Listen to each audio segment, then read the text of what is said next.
you all for coming tonight, or today I guess, for my lecture about the Shays Settlement Project, which basically is the first formal study of the settlement that was founded by Daniel Shays and his followers in 1787, shortly after the rebellion. The site has been isolated amazingly for over 200 years when it was rediscovered back in 1997. The actual archaeological investigation began officially in 2013, and since that time we have been educating students up there with a public outreach program where we've had over 119 students participating in an archaeological field school that's conducted every summer up there. I'll talk more about that in the lecture. It's still going on today, so if you know anyone who's interested in that, students in grades 9 through 12, doesn't matter where they live, they can participate in the summer program. So for me, this story really begins back in 1997, when I was introduced to this site, which I was told was called Shays Fort. And I had just moved to the area to start my teaching career, and one of the locals took me on a snowmobile ride at night and took me way up into the wilderness, up to this place called Shays Fort. He had learned, because I was a new teacher, I was interested in history, and so he's like, you should go check this out. And so we drove through, I didn't know where I was, wilderness even today, and he took me to this site. It was the middle of winter, and there it was. Big stone wall, about 100 feet square, in the middle of nowhere at the top of what we call Egg Mountain. And he explained to me that it was Shays Fort, and Daniel Shays built it during the rebellion, and that's why it's here. And after that day when I left, I couldn't fathom the possibility that this site would have anything to do with Daniel Shays. Why was it in the middle of Vermont, in a wilderness, at the top of a mountain? Like, why would there be a fort built there? And how would it have anything to do with the rebellion, which took place in Massachusetts, which is like over 100 miles south? It didn't really make any sense. And that's what began the journey for me to answer this question. What was this place, and did it have any connection to Daniel Shays? So that started the journey. Most of you, luckily, were very close to this, so and I've lectured a lot about this site all over, so I like to start with a map so we know where it is. So it is located officially in the town of Sandgate, but it's right on the New York-Vermont border, just east of Salem, New York, so not too far north from here. The site is located on Egg Mountain, so this is a picture of Egg Mountain right here, and we're looking east. This is actually the town of Salem, New York, so this is the foothills of the Green Mountains. And amazingly, the site is located right here on the southern-facing shoulder. This is a close-up of it. So this is Egg Mountain, and this is basically where the settlement exists. But if I go back to this picture, it kind of is amazing when you think about it. In 1787, this was already a rural area. I mean, even Bennington was around, and of course we're settling all through this, but still, it was pretty remote. So it's kind of strange to think that anyone would want to build a settlement there in 1787. So why would they do that? The land currently is owned by the Conservation Fund, which is a nonprofit organization. The land has changed hands 3 times since I've been associated with this project, and actually this is a good thing. The Conservation Fund is, when they purchased the land, which actually is about 2,300 acres of forest land, this is a shot of it right here, and they actually purchased the land, and they didn't know that the archaeology was going on there. They had no idea it was a historic site, and now we've been a great partner, and they are really motivated in preserving this. I'll talk more about that in the future, because I think that's going to be a very important thing for especially the Bennington area, where we're hopefully moving toward historic preservation and either a national or a state recognition. So, basically what I started when I began this project in 2013, I knew that there was this thing called the fort up there. So I approached the landowners at the time, a place, they were called the Forest Land Group. They were a timber management organization, and I made a proposal. I said, I think there might be an archaeological site that has some historic significance, maybe related to Daniel Shays and the rebellion. Can I go up there and do some preliminary surveying and work around and see if I can find out exactly what's going on? So they granted me permission, they gave me access and license to go there. And I started off at the fort site and began to canvass my way through the woods and see if I can identify anything. And much to my surprise, it all started with the fort, which is right here. But after the summer of 2013, we not only discovered the fort, but there was an entire 18th century settlement that was laying on Egg Mountain, unknown. Certainly locals knew about the fort. I mean, that's how I found out about it, Shays Fort. But no one had any idea that there was an entire settlement up there, or any potentially an entire settlement. Because certainly you can go through New England and find cellar holes all over the place. Now, does that mean they were all built at the same time and occupied by the same people at the same time? No, for certain. So we had to step it up, and after we identified the sites, the next phase was to clear them off, map them, survey them, photograph them, and then the third phase was, okay, let's do some archaeology and figure out, we have all these structures, were they occupied by people that would have been living there right around the time of Shays' Rebellion, or thereafter. Now, another thing that I had to do when I began this study was to go back to my history books and find out who was Captain Daniel Shays. He's an important part of the story. Why would he be in Sandgate, Vermont? What is his connection? And all I knew from high school and college was that he led a rebellion shortly after the Revolutionary War, and there was some tax strife and debtor's prison, things like that. But I didn't know, it's like, what does this have to do with Vermont? This really took place mostly in western Massachusetts, was really not near this area at all. So that began the study for me. Amazingly enough, he was a very well-decorated captain in the Continental Army. He saw action all throughout the Revolutionary War, especially in the Northeastern Theater. He was at Stony Point, he was at Saratoga, he was at Bunker Hill. He actually marched toward Lexington and Concord, although he wasn't actually involved in that fight, but from that day forward he was involved in the war. And of course he was a Continental captain, so he was highly regarded. So just his service alone in the war made him a pretty important person. But what I also stumbled upon, which is really a fascinating part of this story, and also kind of explains how he's connected to this settlement in Sandgate, was he was involved in the Major Andre scandal.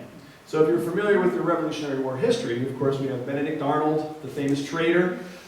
He's working with Major Andre from the British to sell the plans to West Point, and he gets caught, okay? Major Andre is caught, he's brought to trial, and that was all done in New York. For a week he was under house arrest. Well, we know that Captain Daniel Shays was put in charge of Major Andre when he was under house arrest.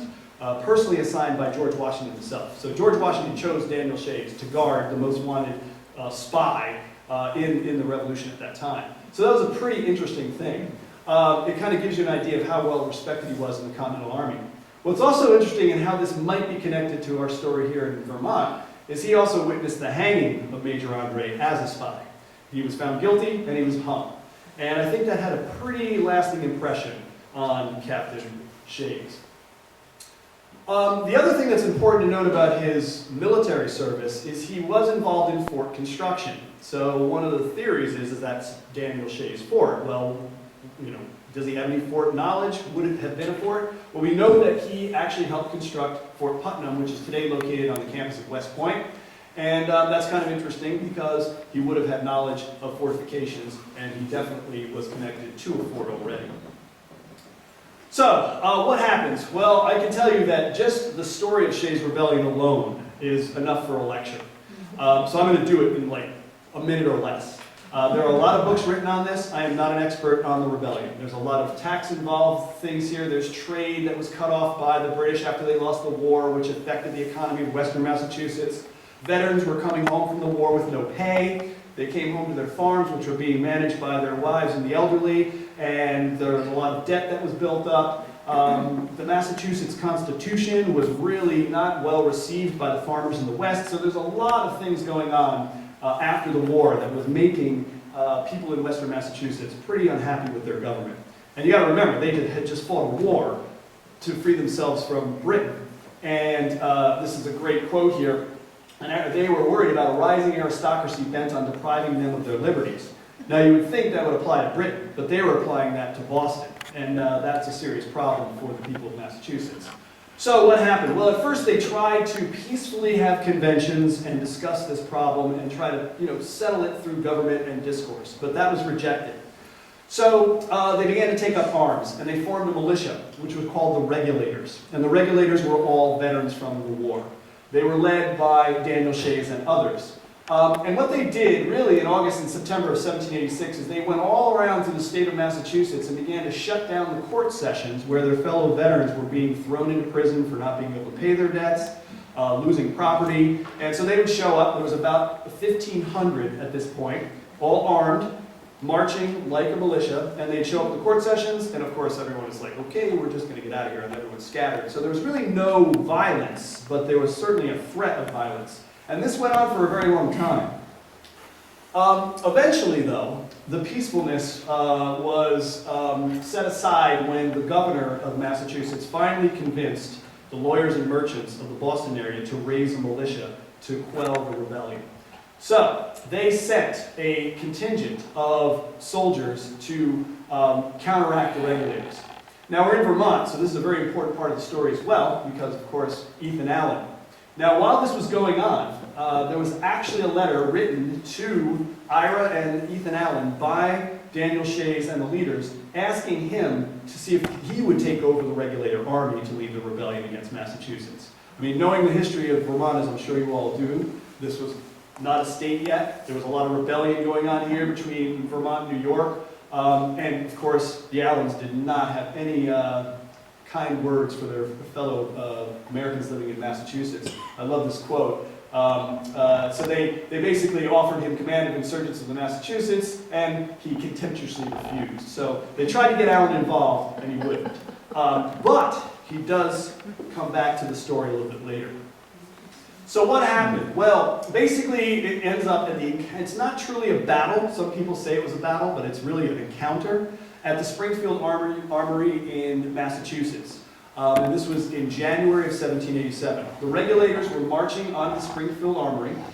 They were looking to get stores and also weapons, and their plan was to march into Boston and take their rebellion right to the heart of the government.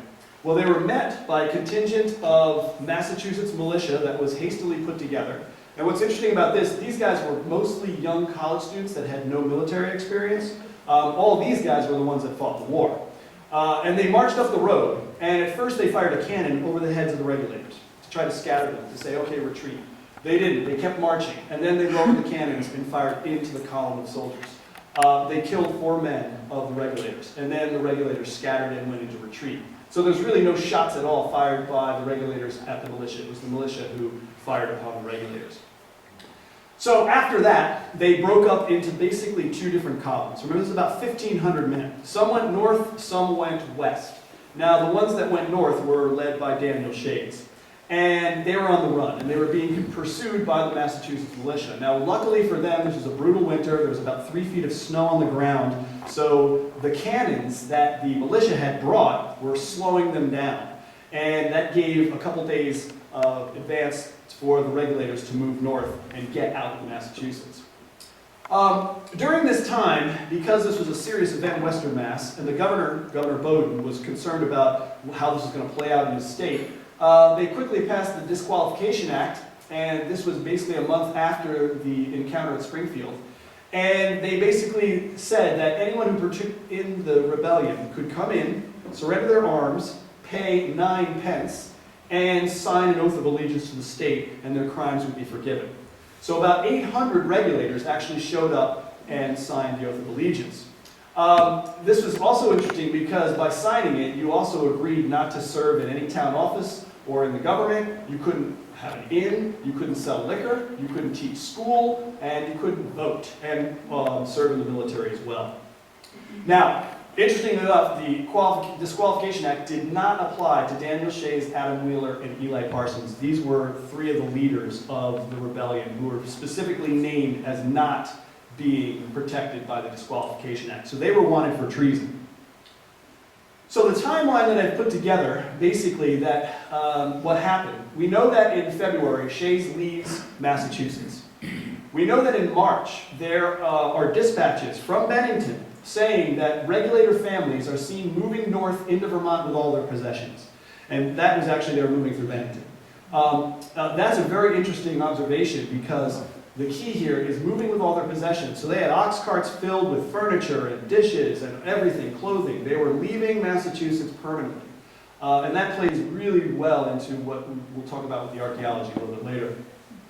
Then in 1787 of April, about 100 regulators assembled in Shaftesbury at the Galusha Inn, if you know where that is on Route 7A, it's still there. And they were petitioning the town of Shaftesbury to say, hey, can we live here? You know, we had some trouble in Massachusetts. We want to take up a new life in Vermont. And they said, look, we don't have a problem with what you're doing, but we're a little worried about dealing with you, so we're not going to turn you in, but please leave. So they left.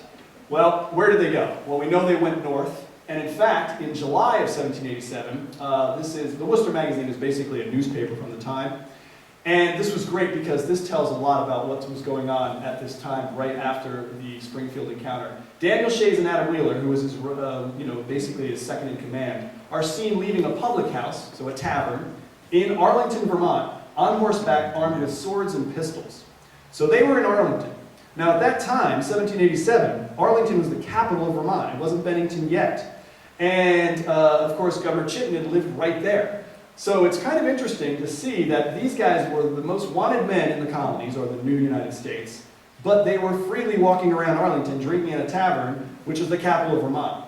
So it gives you an idea that the Vermonters were definitely in support of the regulators, who are now known as the Shaysites, that are trying to escape and find a new life up in the Green Mountains. And consequently, if you all know that probably Arlington is very close to Sandgate, which is where the settlement is. So, of course, with history, you hear a lot of things, you read a lot of things, and you've got to look up documents to prove or disprove these theories. So my number one theory was, well, did Daniel Shays have anything to do with that fort? So luckily, the town of Sandgate still has the deed book. You can see it's been burnt on the edges. Their town office is actually burnt, but someone luckily picked up the deed book and ran out with it. And so the deed to the property is still in existence. So we know that in January of 1788, Daniel Shays purchases 2 lots, 52 and 56, and these are actually original land grants from New Hampshire, from David Cowden and Robert McCullough, and it's about 470 acres of land in Sandgate. So the deed definitely exists. So we know now that Daniel Shays owned land in Sandgate. So that's pretty important. We also know that Shays' sister lived in Salem, New York, which is right near where the settlement is. We also know that fellow officers that he served with in the Revolutionary War lived in nearby Salem and in Sandgate. So there was a draw there. And what's also interesting too, if you know anything about the rebellion, one of the places in Massachusetts where they did a lot of training for the rebellion was called Conkey Tavern, which is in Pelham, Mass. And that was like the breeding ground for the rebellion. The Conkey family actually helped found Salem, New York. So there's a real connection between Pelham, Mass, where Daniel Shays is from, and Salem. So, that's a pretty interesting part of the story to say, well, okay, maybe Daniel Shays really was up there. So this brings us to the settlement itself. So with all this historical background information, the next part of the story is to go up there and find out, well, when was this settlement built? Because that's what's great about archaeology. It's objective. You dig in the ground and you find artifacts, and they can be dated, and that can correlate when people lived there. And that's basically what we've been doing for the past, well, now we're getting on to 6 years. So, some other clues to suggest that this was Shays' settlement. This I found in some historic research. It was written by William Peck, who grew up in Salem, and as a boy, he said he could look from the Camden Valley toward Egg Mountain and see smoke rising from over 100 cabins. So that's pretty interesting. So there was a lot of people living on Egg Mountain during this time.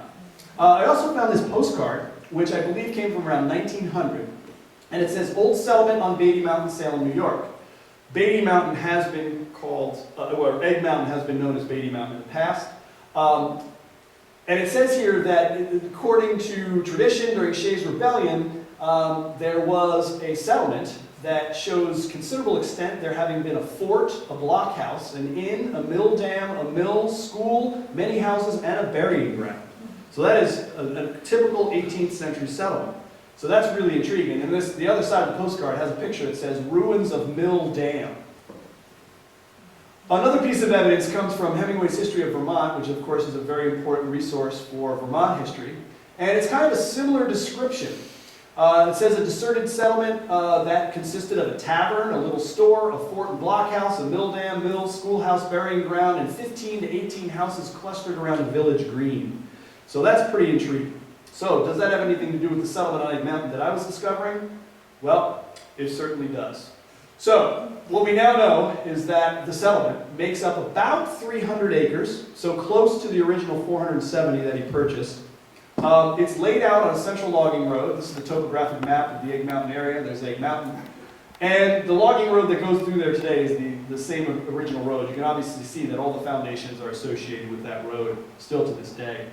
So not only did we find this fort site, but we found an entire 18th century settlement sitting up there, isolated for over 200 years.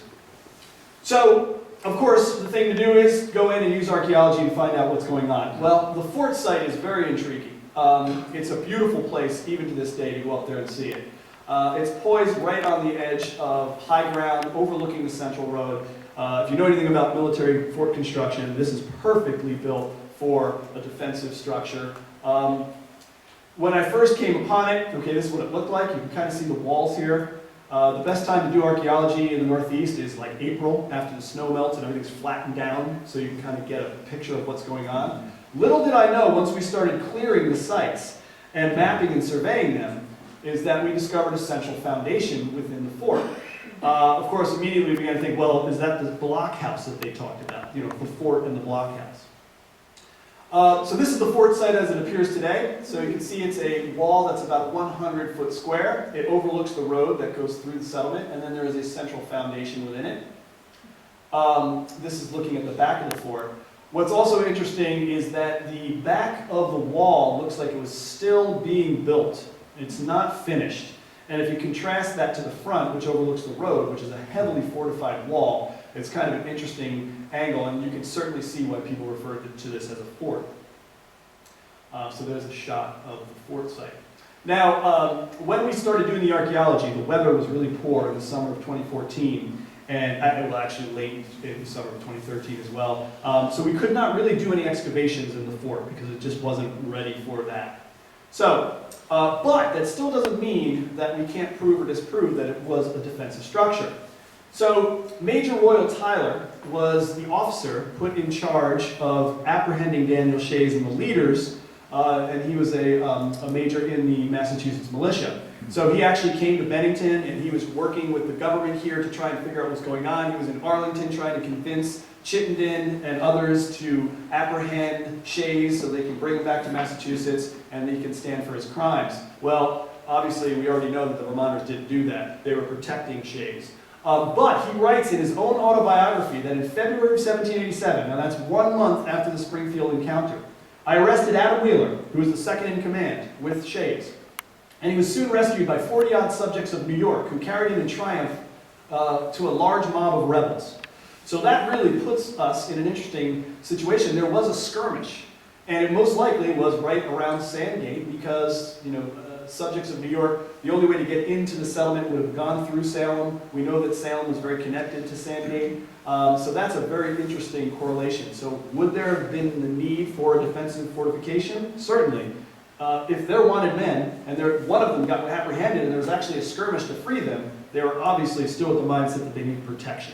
And that's where we go back to the Major Andre story. Because Shays saw what happened to people when you're treasonous. You get hung. So if he was captured and brought back to Massachusetts, good chance that he would have been hung for his crimes. So would he have fought it out in a fort to the death? I think so. Now, we go back to our buddy Ethan Allen. And this is great because Major Tyler, who has been trying to get people to get on board with apprehending Shays, writes a letter to Allen. Allen responds, "Those who held the reins of government in Massachusetts are a pack of damn rascals who have no virtue among you. And I don't think it worthwhile to prevent them that had fled into this state for shelter from cutting down our maple trees." So he knew full well what was happening. And in fact, we believe that at this time, this is just before Ethan Allen leaves to move up to Burlington. So he was still living in this area. So he certainly knew. I mean, this statement right here is really important. Cutting down our maple trees. Why do you cut down maple trees? Because you're living there, you're building cabins, you're using wood. So that's pretty important words from Ethan Allen himself. So I figure I'll give you a virtual tour of the settlement and how we've done our archaeology there and what it's revealed about this unique place and also how it correlates. Because remember, there's a lot of cellar holes up there, but that doesn't mean they're all built at the same time. They could have been built 100 years apart. You know, there's a lot of history in this state. So, because the fort was not able to be excavated yet, we started at the mill site. And this is basically what the mill site looked like when I first, I shouldn't really say I've discovered this, it's more like a rediscovery. And this was it, so this is what we call the mill. So after we began to clean it out and expose it, it began to reveal its secrets, and now this is what we have. And in fact, this whole area is now called the mill complex because it's not just one mill building. There's actually 2 buildings and a mill pond, so this was quite an industrious area for the settlement. This foundation here is called the Long Mill Foundation, and it's right here, built on this abutment, basically, that they constructed on the side of this hill. What this long, narrow building was for, we're not sure, but we do know that this was a mill building. There's also a thing here that we call the cistern.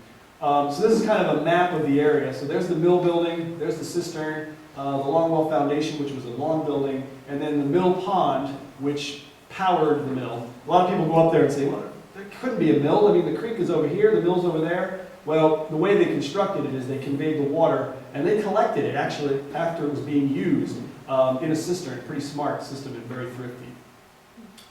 So this began our archaeological study. This also began the community outreach program, like I talked about earlier, with students coming in and going up there and learning about archaeology in his summer field school.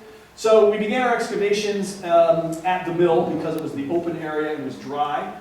And this involved a lot of work by kids over the past 6 years. Not only are they excavating, they're learning about surveying techniques, they're learning about computer applications in archaeology. So there have been over 100 students that have participated in this project from New York, from Vermont, from Massachusetts, and Connecticut. So it's been a real good program as far as getting kids excited about science and history. So they've done a lot of work up there, and it's been a very exciting thing. We've also got the Vermont State archaeologist involved 2 years ago. He came up to the site, and now he's been working with us, so it's really awesome that he's on board for this project.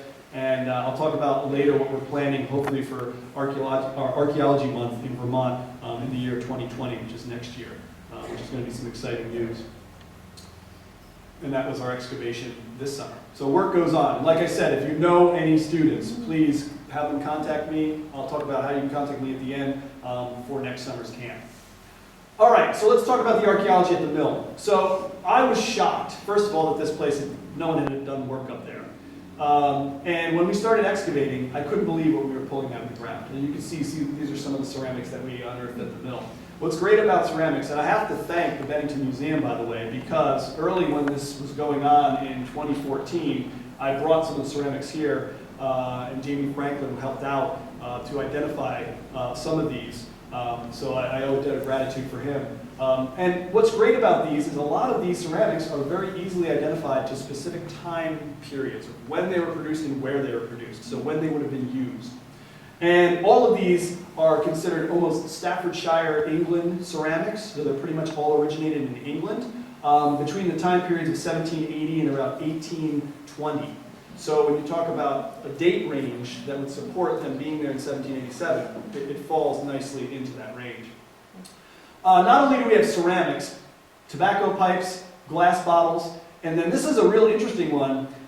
This we believe is a black glazed teapot that we found at many sites, by the way, that might have been constructed by a guy named Thomas Crafts who lived in Whately, Massachusetts. So that's a real good tie to Western Mass. And actually it was Jamie who helped identify that for us.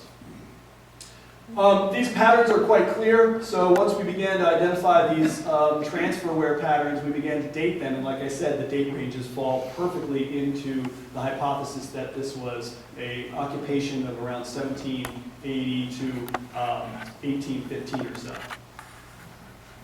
We also found iron objects there, Dutch ovens, lots of knives, axe, hoe, sheep shears. And one of the things we began to realize, and this is obviously work that has gone over 5 years now, is that a lot of the things we're finding were in perfectly usable order. Like it seemed like a lot of things were abandoned there that were still good. And that began to be intriguing. And you might think, well, wait a minute, that axe looks like it's been in the ground 200 years, it's rusted, but true, but it wasn't broken. So why would you discard an axe in 1787? I mean, that's something you don't throw away. And there's other clues to that as well. So that was kind of an interesting question mark. These are curious objects. Of course, we have bone-handled utensils, pewter knives. This is a key. These small implements, we have no idea what they were. But this was interesting. We saw that they were bringing stemware. So remember that dispatch. They were streaming through Bennington, bringing all their belongings. So we began to see that in the archaeology. These are buttons. This is a bone-handled brush. This is actually a copper coin. I'll talk more about that later. This is actually a piece of jewelry. When we found this in the ground, I would have never, I didn't see it come out of the ground with my own eyes when a student discovered it. It's a thing called emerald paste glass. So it's an old form of jewelry.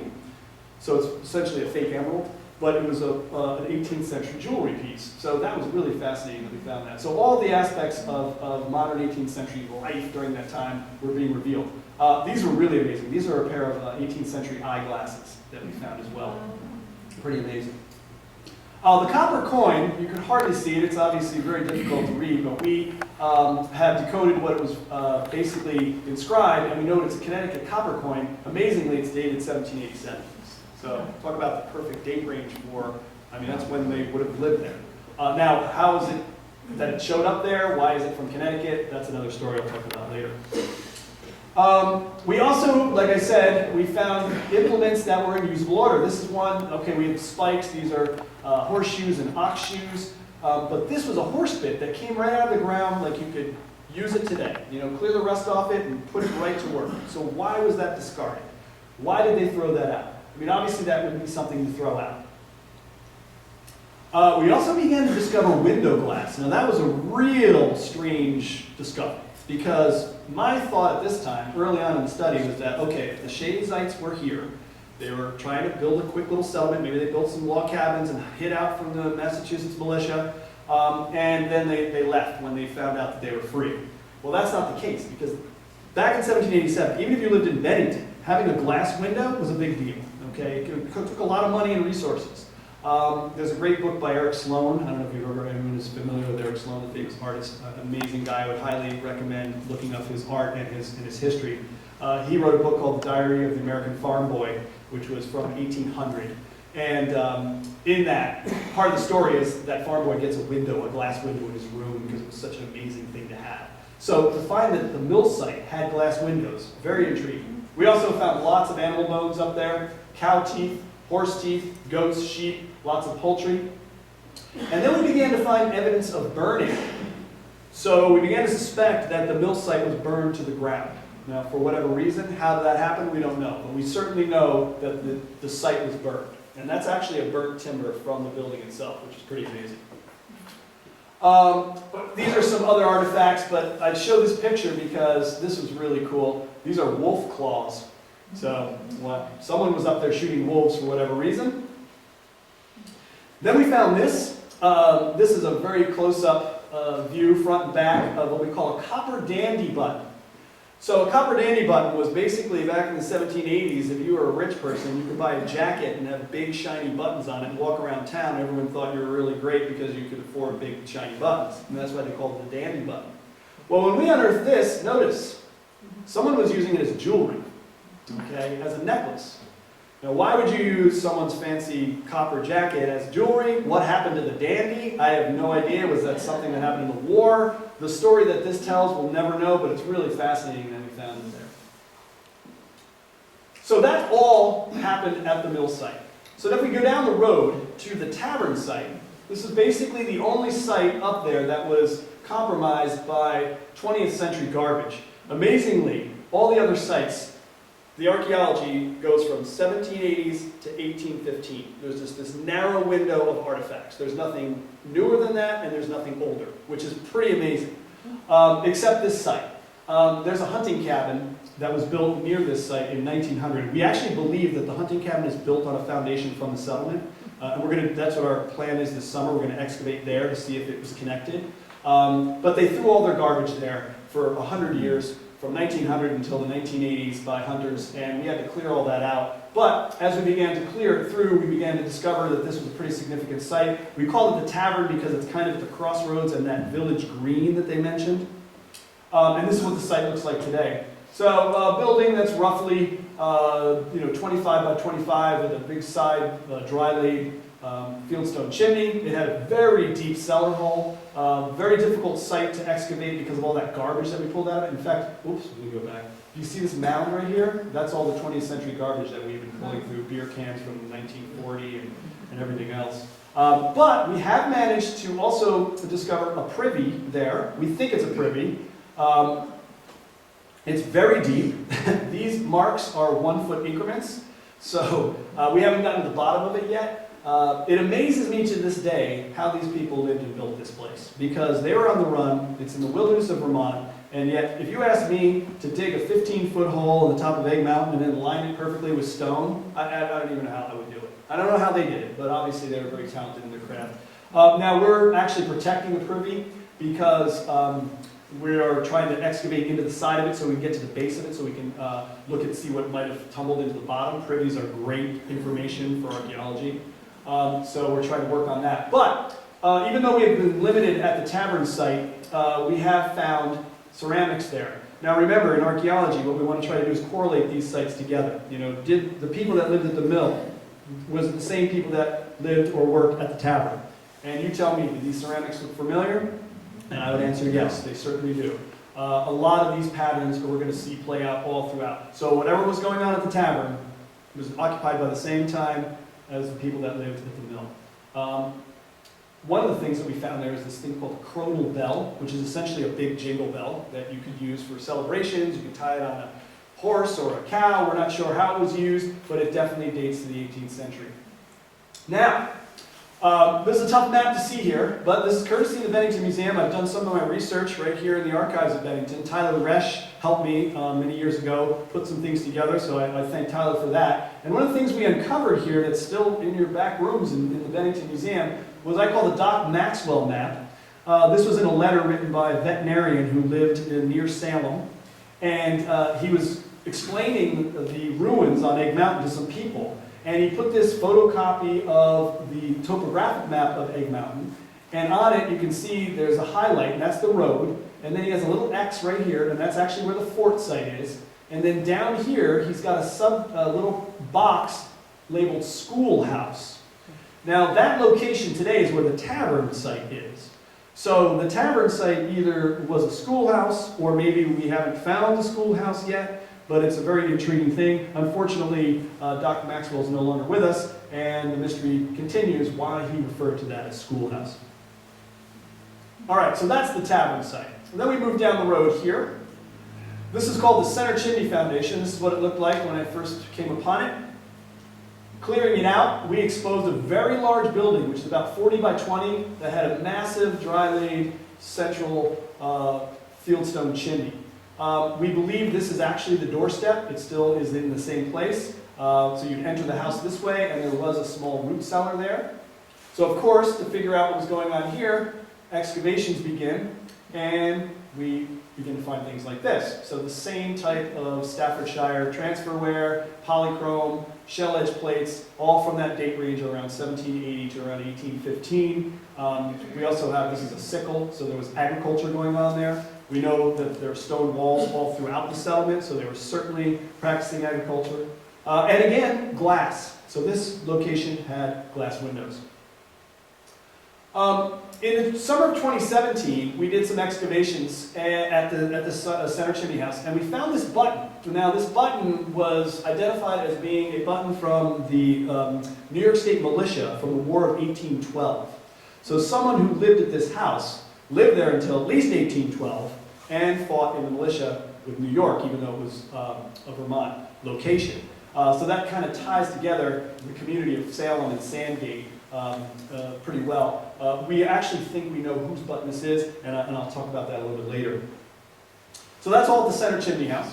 And then we found this structure we call Foundation 4, which is down the stream from the Center Chimney House. This is what it looked like when we came upon it, and after some clearing, we exposed this about 25 by 25 foot foundation with a side entrance, and it's dug into the ground. There is no chimney there, so we're not sure if that was a house or if it was a storage building. We haven't done much archaeology there. As you can probably figure by the way that this is working out, there's a lot of work to be done up there for the future, for sure. So we're not sure what this was used for. But we know that there was some spikes that we unearthed and a little metal buckle. So we know it was occupied by that time period, but we're not sure what it is. So that was Foundation 4. And then we move down the road here to Foundation 2. They're named in order of discovery, by the way. That's where that came from. So this was the foundation. It's right next to the road. There's a hunting camp that's up there, and a lot of people, when I first started this up, they couldn't believe that I was finding all this stuff. It's like, I've driven past that point for 50 years. I had no idea all this was up here. Everyone knew the fort was there, but all these other sites were a complete mystery. They had no idea this whole thing was up there, which is pretty amazing. So as we began to uncover this, we found a small house with a big chimney and a small cellar. It's built right next to a creek, which is interesting. They put this big abutment wall, so they were really close to the water. Why they did that, we're not sure, but you can see a massive chimney and a small cellar, so this would have been the cabin. So again, with archaeology, was this from the time period? I ask you, does this look familiar? Certainly does. These are the exact same ceramics that we're finding at all the sites thus far. So putting it in that time range of occupation that we're looking for. And again, glass windows. So the third structure to have glass windows, which is really amazing to me. And that was some of our other things that we found there. So that was Foundation 2. Right up the hill from Foundation 2, another site, Foundation 3. This is what it looked like prior to the study. And as we began to clear it out, we found a cellar with a side entrance, and then a huge dry-laid chimney on the side of the house. And now this is basically what the site looks like. So here's the cellar, there's the side entrance. And you can actually see that the chimney collapsed in one event. So there it is, in all its glory. Something caused it to just boom. And we now know that that cause was fire. All of the sites are showing evidence that they were burned for whatever reason. Excavations here, again, finding the same type of ceramics, window glass. This is a very interesting type of ceramic. Canary ware, it's very unusual, actually. I brought this stuff down to, not only here, but then I brought it down to the State Museum in New York to get some expertise on this, and they were really surprised as we were finding this stuff up there. It's kind of a unique form of 18th century ceramic. We began to find nice tobacco pipes from the period. Now, does anyone know what this might be? Spyglass window. You know those big globs of glass were in the window, okay? So that's, again, evidence, and there's another one right here. There's pieces of glass. So they had glass windows in this site as well. This was a hoe that we dug out of the ground, so for agriculture. Now, yes, it's rusted, and it's been in the ground for over 200 years, but it's not broken. So why would this have been discarded? And that's kind of a theme throughout all the sites. It seemed that the people that lived there just vanished, left all their stuff, and went. And that was an intrigue. And also, all the sites were burned. So why did they leave, and why was the whole village burned to the ground? This gives to show how active things are going on up there. We discovered a privy last summer, not this summer of 2019, but 2018. We were working up at Foundation 3 for 3 years, and then all of a sudden, oh, what's that over there? And we began to excavate, and we believe it's a privy that was lying there the whole time. We had no idea. And that's actually where we did some work this summer with students. So we excavated these out of the privy. And again, this is that same ceramic, some great 18th century pipes, and this polychrome. So that's all at Foundation 3. Now, this is where the story ended for me back in 2015. I assumed that we had discovered all the sites. I had canvassed all around Egg Mountain, and really, other than finding stone walls, we pretty much thought we had discovered all the sites that made up this settlement. And then I received a phone call.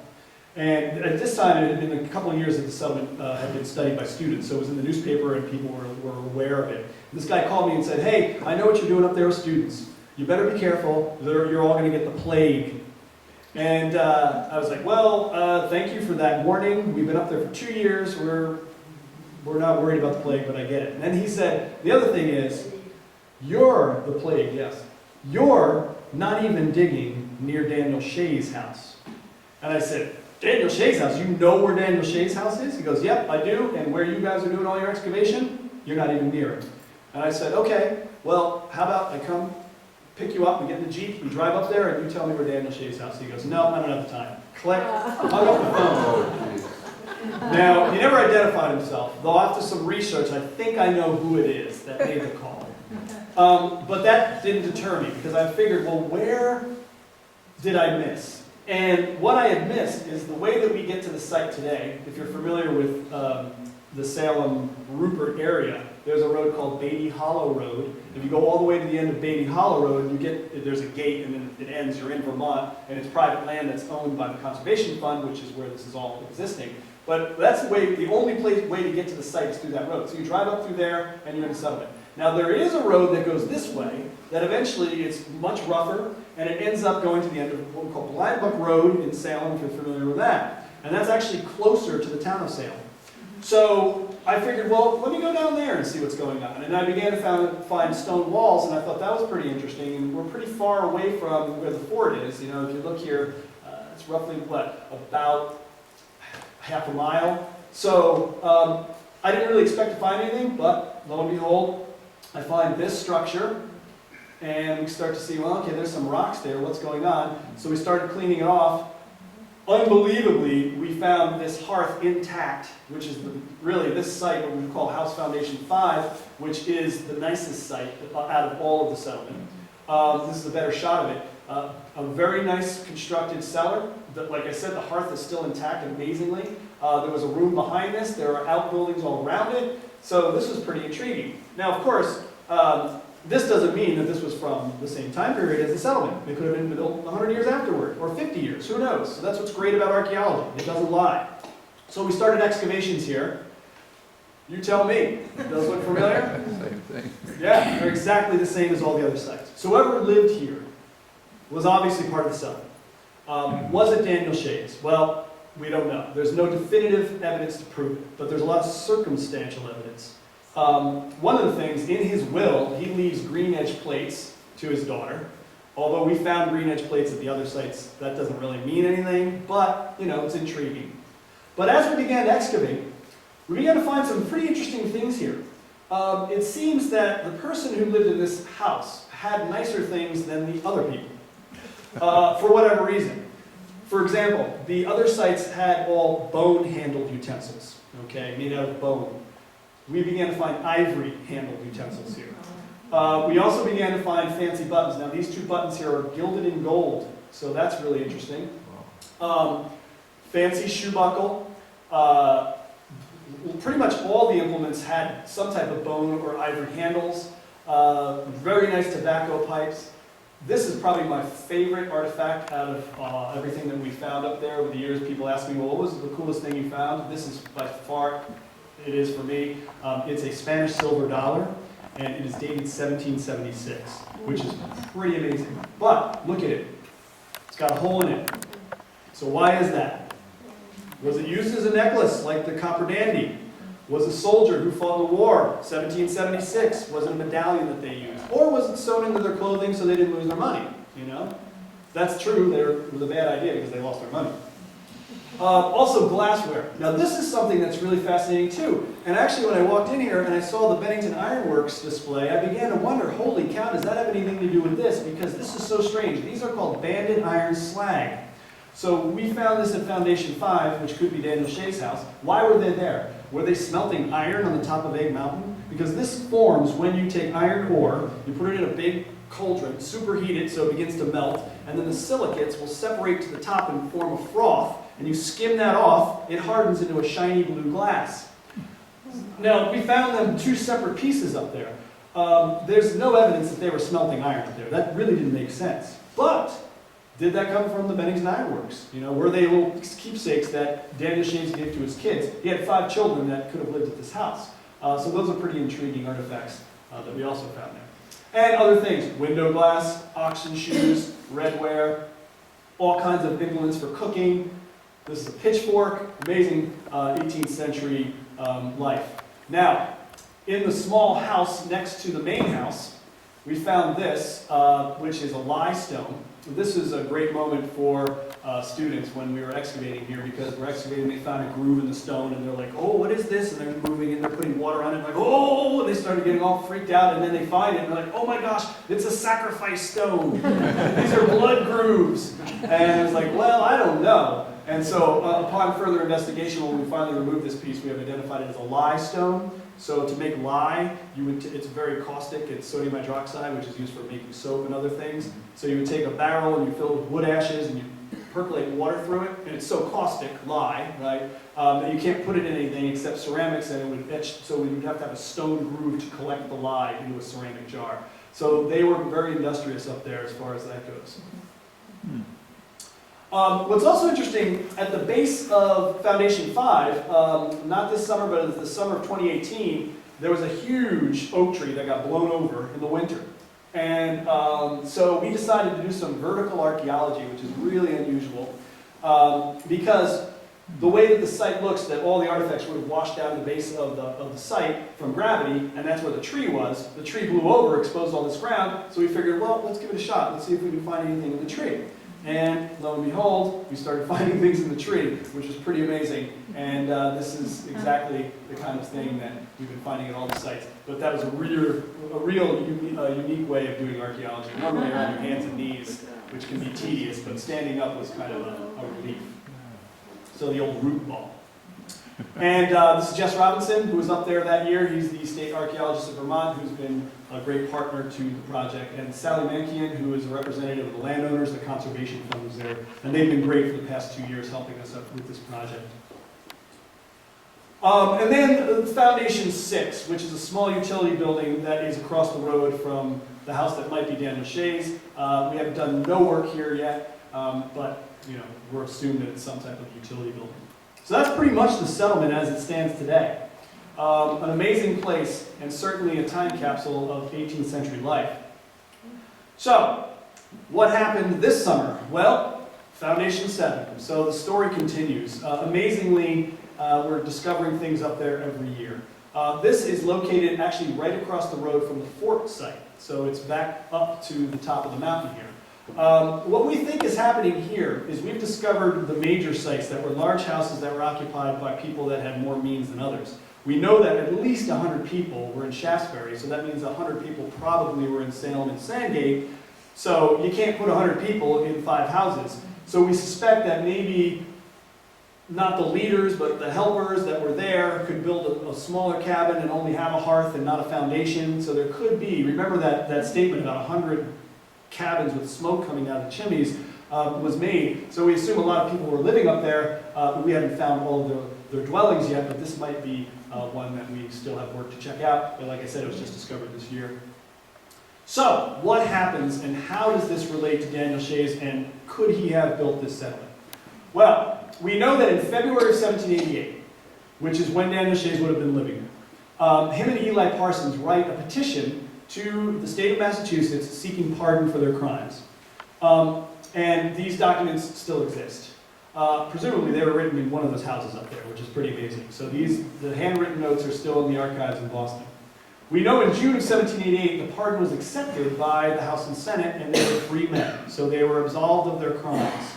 An interesting aside to that, Governor Bowdoin, who was against the rebellion and kind of did some terrible things to those people, was beaten in the election by John Hancock, who became governor of Massachusetts in 1788. Of course, the famous patriot. So he stepped in and pushed the pardon through. And then in 1790, Daniel Shays and his family show up in the census as living in Arlington, Vermont. So we do know that he lived in Egg Mountain, in one of those places, from 1787 to 1790. So really 2 to 3 years, which is pretty fascinating. Here's another interesting discovery from the deed books in Sandgate. I couldn't figure this out for the longest time, why there were 2 deeds for the same property, and also the timing of it. In 1788, Daniel Shays, he just purchased the land in 1788, and then he sold it again, and we know he lived there until at least 1790. So it was weird, why did he sell it, and why was he still living there when he sold it? And also, why did he sell it twice to the same person for the same money, using 2 different names? So in 1788 of September, Daniel Hayes, capital H, small h, A-Y-S, sells the land. I mean, that's really strange. And then, 2 months later, Daniel Shays sells the land. So my hypothesis right now is obviously he was trying to hide his name, although he wasn't doing a very good job of it. He sells it to John Bay, and then knowing that he was no longer wanted for treason, maybe that's why he finally used his real name. So we think that the news traveled from Boston of his pardon probably around November of 1788, and that's why he used the pseudonym here, although it was a pretty bad one, actually. This also brings up another question. Who was John Bay? Why did he sell the land to this guy, and why did he sell the land but still live there? So I began to research John Bay, and I first thought that, okay, he was probably a Shaysite that came with Daniel Shays, or maybe he lived in the Sandgate, Salem area and just wanted to start a farm, whatever. Well, I began to find out that John Bay attended Princeton University. He was a respected lawyer from Claverack, New York. In 1788, when he purchased the land from the most wanted man in the colonies, he was a member of the New York State Assembly. He also became a member of the Electoral College shortly thereafter. So he was obviously a well-respected lawyer and politician in New York. Famous eventual president and Supreme Court justices trained in his law office as young men. He served on the Albany County of Safety, but here's the important part. He was also a strong anti-federalist who was against the idea of a strong government ruled by the wealthy elite. Now, Claverack, New York is just over the border from western Massachusetts, so it's very close to where all this rebellion took place. So he obviously knew who Daniel Shays was. I mean, everyone in the colonies knew at that time. So what was the deal? Well, then I thought, well, maybe he was a land speculator. He was trying to make money, even though that would be a very dangerous thing for an assemblyman to do a land deal with a wanted criminal. So I looked at the records, and he sold the land for 85 pounds, and then 2 years later, he got 85 pounds for it. So he purchased it for 85 pounds, and then, so there was no money gained. So what I believe happened, and remember, he let Daniel Shays live there for 2 years, at least. So I think he's the secret benefactor to the settlement. He's the one who provided money to the Shaysites to start their settlement, to start their new lives in Vermont, explaining where they got the funds to build those cabins, to put windows in them, and start a new life. Pretty interesting character that I would have had no idea that this would have been part of the story. So that's the story of John Bay. Coincidentally, he sells the land right away to two guys that were regulators that bought the land. So it stayed in the regulator family. So he was kind of just hanging on to provide funds. So that's the hypothesis anyway. So that might explain these deeds. Okay, so what happened to the settlement? Well, we know it was abandoned, obviously, sometime around 1815, based on the archaeology. So the historical documentation, we know that in 1798, 32 people died of, they called it the plague, but we know it was typhus or dysentery. This is from church records in Sandgate. Unfortunately, 30 of them were children. And then in 1830, the Black Death strikes through the area, and that actually affected Rupert, Salem, Sandgate. A lot of the areas experienced this. That also might have been typhus or dysentery. There's no plague in New England. There wasn't any plague at that time, although people called it the plague. And then I unearthed this letter that was written by Enoch Bassett of Rupert. And he writes, "It's a very dying time in Rupert and Sandgate and all about. Mr. Chilian Merrills, Mr. James Knapp, and Mr. Salmon Brown, all neighbors on the mountain in Sandgate, to die within a few days of each other." So, and the letter goes on. So Enoch went up to the settlement, was hanging out with his buddies. 3 of them died. He got sick, but he ended up surviving. And that's really amazing, because not only does this give us a date when that Black Death was there, but it also gives us 3 names. So we also think that we have found the burying ground as well. We call this the Standing Stone Burial Ground. It's a humongous pile of rocks with one central marker stone on it. There are no inscriptions, but it is certainly some kind of mass burial. We don't know what's underneath it. We haven't gone that far in the study. We may never, but it's interesting, and it might explain where all these people were buried. And it's a pretty interesting location, too, when you talk about where it's located. It's up over the mountain, away from everything. So this is the top of the mountain, and then the road begins to drop down in elevation, and then you find the burial grounds. There's rumored to be another burial ground in this location down here, but I was told that logging operations might have destroyed it back in the 1940s. It might have been bulldozed over.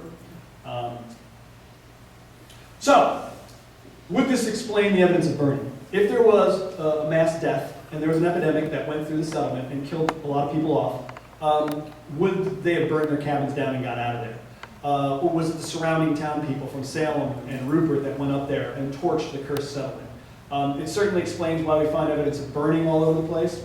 It also explains why there was a lot of stuff left there and burned. They didn't remove things out of the cabins before they were burned. So it's a very intriguing question. Is the burning have anything to do with the epidemic? Now, in archaeology, we can look at all our artifacts, especially ceramics, and we can do a thing called a mean ceramic date study, which is basically a statistical analysis of the artifacts when they were created, how many of them there are. And after doing that, we've got a peak occupation of about 1804. So, pretty amazing. And of course, there's standard deviation, 1795 to 1813, which is really amazing that we've got this number because that's the 1813 epidemic. So now we believe that the site was occupied by someone from 1787 to about 1813, which is a pretty good long period of time, excess of 20 years. So what happened and who lived there? Well, we know that these guys were the original founders of the settlement. So we have Daniel Shays, Adam Wheeler, Eli Parsons, Simeon Hazeltine. We're not sure if it's Wilson or Williams, who might have been a British deserter from the war that kind of palled up with these guys. We know that all of these guys lived there from 1787 to about 1790. Then they left. Then Hewlett and Harkness buy the land from John Bay. We can trace them to Massachusetts, and in fact, they are very connected to the regulator movement, so we know that they're part of the rebellion. Then we have the land being sold to the Merrills family, and remember that was the Merrills in the letter who died from the epidemic. They were there, and what's really strange about this is the date of 1824. We have no evidence that they were there that late. We think Chile and Merrills died in 1813 and the family abandoned the site, but that's on the deed. It still says that they owned the land until 1824. And then we have the Browns, Sam and Brown, who also died in that letter, from 1796 to 1813, and then James Knapp. These three families are from Connecticut. We have not linked them to the rebellion, but that doesn't mean they weren't a part of it. It might explain that Connecticut copper coin. But what's also interesting about Sam and Brown, oops, let me go back to a map. The center chimney house, today, this creek is called Widow Brown Brook. Well, it's actually known as Brown Brook, but in old deeds, it's identified as Widow Brown Brook.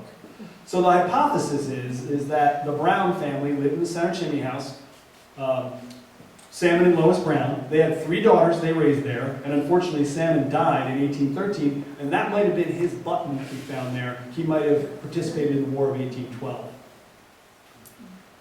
The last thing I'll talk about is the name of the mountain itself. One of the strange things about Egg Mountain is it doesn't look like an egg. You find lots of egg mountains around. Usually they look like an egg. But if you look at Egg Mountain, it has no resemblance to an egg. And then I came across this lithograph, and it was made of Salem, New York, of 1889. Now, you can't see it, this is a zoom in. But in the back, it has all the mountains in Vermont. So we've got Shadrack, Equinox, and then Mount Ager, which is Egg Mountain today. And I thought, well, Mount Ager, that's interesting. So I tried to look up land records and names. I've never found an Ager family or an Ager name. There's no Agers in that area. In Sandgate, Rupert, Salem, it's never been owned by any Agers. And then I began to think, well, geez, the word egg was where plague comes from. Is it Plague Mountain? Egg Mountain? Because egg is a malaria or some other illness involving fever or shivering. So did they name, or the locals name it Egg Mountain because the regulators were there, they were criminals, they got cursed, they got killed off by this epidemic, we want to burn the settlement down, and we're calling it Egg Mountain, and no one ever went up there again. And that's actually basically what happened, because no one ever lived up there again. It's Egg. So anyway, it's a hypothesis of possibly the name, how Egg Mountain became from Egg Mountain. So, I started this study by asking the question, was this Daniel Shays fort? And I think it was. Was it a fort? Maybe. It certainly was built by the regulators. They own the land, all the archaeology supports the time of occupation, and the historical documents also support it as well. But one thing to consider is if this was Daniel Shays' house, and remember, if you continue down this road off the map, you're going to end up on Blind Buck Road and right in downtown Salem, basically. So the way to get to the settlement back in 1787 would have been this way. And you would have gone right by Daniel Shays' house. So he almost acts as the gatekeeper to the settlement. Because then as you go up the mountain, there's the settlement that lays up, and there's the fort at the high ground. So he almost can act like a Paul Revere. If the Massachusetts militia is marching up the road from Salem to apprehend everyone, he gets on his horse, he rides through the town, and he gathers everyone up to the fort, and they fight it out. Because I don't think he would have surrendered and been brought back to Boston to be hung by his crimes, for his crimes. So, that's a possibility. So there could be some connection to this being a fortification. Maybe it was a dual purpose, but it might have started off as a defensive structure. All right, so we'll close about what is Daniel Shays' legacy. Well, a lot of people point to the Constitution, and he certainly had an influence on it, although it was already undergoing the Constitutional Convention at this time. But I argue that there's more of a connection, which also connects to the Bennington area, and the famous Millard Fillmore, the president that we all know and love. And we know his personal history and all his accomplishments. Well, certainly I didn't know that. I did. Well, what's interesting about Daniel Shays is he leaves Egg Mountain in 1790. He lives in Arlington for a short time, and then he moves to central New York where his daughter is set up, and he lives there for the rest of his life and dies an old man. He's in Kinesis, New York. When he goes there, he meets a young Millard Fillmore, who's a teenager. And of course, this guy's smart, and he's intrigued about this guy who moves into town. Captain Daniel Shays, famous war hero, he led a rebellion. I want to talk to him, I want to know what's going on. Of course, that's the way I would react if I had Daniel Shays moving into my neighborhood. So what happens? Well, they become friends, and then eventually, of course, he becomes a lawyer and an assemblyman. But what is his political fame? Well, he is the first legislator to enact, to basically make imprisonment for debt illegal in New York State. So that is passed into New York State law in 1831, an act to abolish imprisonment for debt. Why did he do that? Was he influenced by Daniel Shays' saga? This guy really got the raw end of the deal his whole life after the war, and it's a pretty intriguing connection. And of course, Fillmore becomes famous for this, and this becomes United States law, and then he becomes president in 1850. Now, I have the Bennington battle flag here because the Fillmore family is originally from Bennington. So, Millard Fillmore's grandfather fought in the war with Daniel Shays. So there's that Bennington connection. And an interesting aside to the impact of Millard Fillmore on our own history, which I had no idea. So I really think that might be Daniel Shays' legacy, is the eradication of imprisonment for debt, because that's ultimately what he was fighting for. Mm. So Daniel Shays lives until 1825. He's buried out in central New York, and it's quite an amazing life that he did lead, and the settlement is certainly an interesting part of it. So, future goals of the program. We're continuing our education up there, obviously. Our excavation and study goes on. Like I said, if you're interested about getting kids involved, you can contact me. Long-term site preservation. Now that the Conservation Fund is there, they're looking for someone to buy the land, hopefully the state of Vermont or the federal government, to make it a National Historic Site, because it indeed is a very important place for our history, not only for Vermont, for the United States. And the artifact collection is so vast, now we're looking for museums to exhibit it in. It's an important story about Vermont history, so that's basically where we're at. Now, I wrote a book about this, if you're looking at more detail, and the project continues. So shayssettlement.org is our website. You can go there and learn about what's happening. You can also contact me if you have questions about it, and also if you want to get students involved in next summer's archaeology camp. We're also hopefully going to be opening up the site to public visitation. That's one of the goals that we're trying to do. And thus endeth my lecture.